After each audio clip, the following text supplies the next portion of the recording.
vivimos una etapa en la lucha muy fuerte, muy dura, muy compleja, y también te cuestionaban el hecho de que expones a tu hija a un riesgo, ¿no?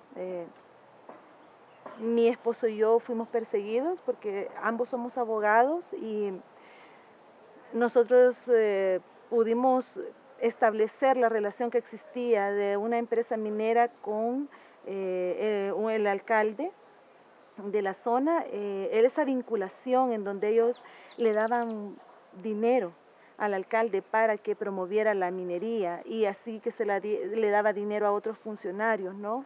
Y haber denunciado diferentes hechos que se daban en la comunidad nos trajo mucho riesgo, persecución, vivimos un episodio de violencia durísimo, muy duro. Expusimos a nuestra hija a una situación muy dura que la pudieron haber matado, ¿no? Y eso te lo cuestiona la familia, te lo cuestionas, porque dices, estoy arriesgando la vida de mi hija por una lucha social. Pero trato de darme fortaleza y de pensar que fue la mejor decisión, porque estaba luchando por ella, por su futuro, por el futuro de la sociedad, por el futuro de San Isidro, por el futuro del Salvador, ¿no? Entonces,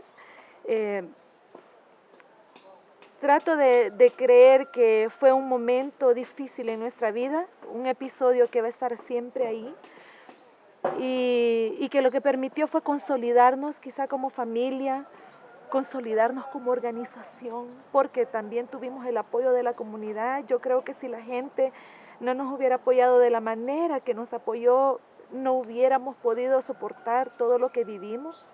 No es fácil que te llamen a tu casa a las 2 de la mañana y te digan que te van a matar, que van a matar a tu hija. Le llamaban a mi esposo diciéndole que sabían dónde yo trabajaba, dónde estudiaba Maya y que la iban a matar.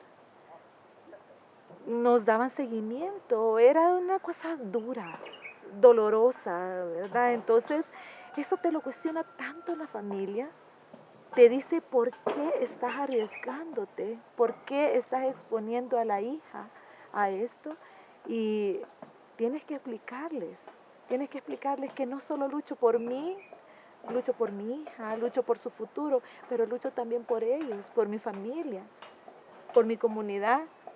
Porque, ¿qué nos quedaría después de la explotación minera?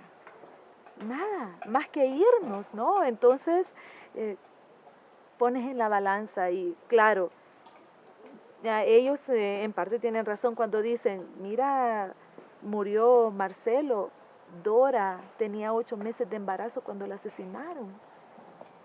¿Y qué quedó con los hijos de ella? ¿Dónde quedó su familia? Hay personas que te marcan en la vida, ¿no? Y hay mujeres que toman la determinación de acompañarte y que quizás ya no están porque ella era muy anciana, pero era una compañera en la comunidad, en donde con tanta determinación, un día que tuvimos que cerrar toda la alcaldía para que no se diera el proceso electoral en San Isidro, por todo el fraude que estábamos viendo del alcalde y la intervención de la empresa minera, y llegó la policía a acercarnos, ¿no? Y nos tiraban gases para que saliéramos de la zona. Yo llevaba a Maya cargándola acá, a mi hija, y recuerdo que estaba la anciana y me dice, si usted no se va, yo no me voy. ¿Cómo la dejabas? ¿No? Entonces, eso te marca definitivamente. Son mujeres que están ahí presentes y que van a estar siempre presentes en la lucha.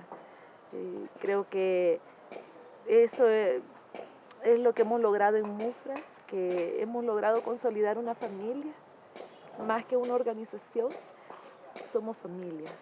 y eso definitivamente, contra toda adversidad, te invita a continuar en la lucha.